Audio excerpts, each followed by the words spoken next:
ರಕ್ತ ಬರಿಸಿ ಶ್ರೀಮಂತಿಕೆ ಕೊಪ್ಪಿನಿಂದ ಹುಟ್ಟಿದ ನಿಂದನೆಯ ಗುಂಡಿಗೆ ಚೆಲ್ಲಿ ಆಗ ಆ ರಕ್ತದಿಂದ ಈ ಭೂತಾಯಿ ಅಭಿಷೇಕ ಮಾಡದಿದ್ದರೆ ನನ್ನ ಹೆಸರು ಇನ್ಸ್ಪೆಕ್ಟರ್ ಸುಧಾಕರ್ ಅಲ್ಲ. ಸುಧಾಕರ ಆವೇಶಕ್ಕೆ ಒಳಗಾಗಿ ಆದಿಶೇಷನಂತೆ ನಿಧಾನಿಸಿ ಅವನನ್ನು ಹಿಡಿದು ಕಟ್ಟಿ ಹಾಕಿ ಕಚ್ಚಬೇಕು. ಅದೇ ಸರ್ಪದ ಸಾಹಸ. ಇಲ್ಲ, ನಾ ಇಲ್ಲ. ಬಡವರ ರಕ್ತ ಕುಡಿದ ಕೊಪ್ಪಿದ ಕೋಣಗಳನ್ನು ದುರ್ಗಮ್ಮನ ಅರಕೆ ಕೋಣದಂತೆ ಅವರೆಲ್ಲರನ್ನು ಓಡಾಡಿಸಿ ಕಡಿಯಬೇಕು. ಅಂದಾಗಲೇ ನಮ್ಮ ಆತ್ಮಕ್ಕೆ ಶಾಂತಿ. ಈಗಲೇ ನಡೆಯಲಿ ಆ ಕ್ರಾಂತಿ. ಅಂದಾಗ್ಲೇ ತಿಳಿಯುವುದು ಇದರ ಸತ್ಯಾಂಶ. ಕಾನೂನನ್ನು ಕೈಗೆತ್ತಿಕೊಂಡು ಯಾವ ಕೆಲಸ ಮಾಡಬಾರದು. ಕೌರವರಲ್ಲಿ ಅದೆಂತ ಅಧೀರಥ ಮಹಾರಥರಿದ್ದರು. ಶ್ರೀಕೃಷ್ಣ ತನ್ನ ಜಾಣ್ಮೆಯಿಂದಲೇ ಪಾಂಡವರಿಂದಲೇ ಅವರನ್ನು ಸಂಹರಿಸಿದ. ಅದರಂತೆ ಈ ಕೆಲಸ ಆಗಲು ಸುಧಾಕರ್ ನಾನು ಹೇಳ್ತೀನಿ ಬಾಯಿಲಿ.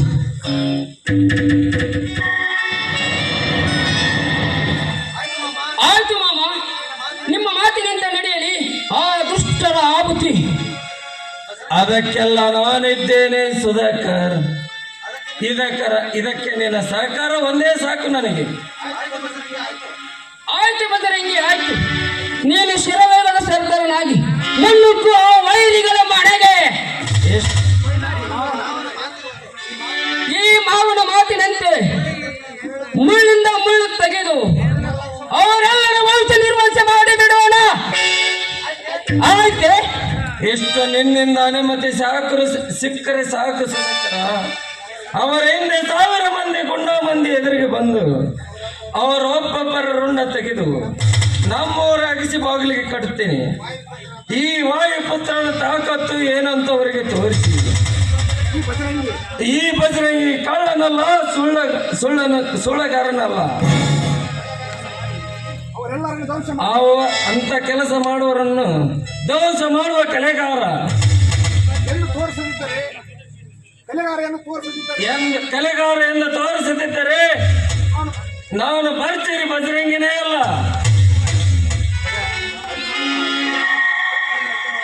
ಸುಧಾಕರ್, ಆ ಇಡೇ ರೆಕಾರ್ಡಿಂಗ್ ನಿನ್ನ ಹತ್ರ ಸೇಫ್ ಆಗಿರಲಿ. ಬನ್ನಿ ಹೋಗೋಣ.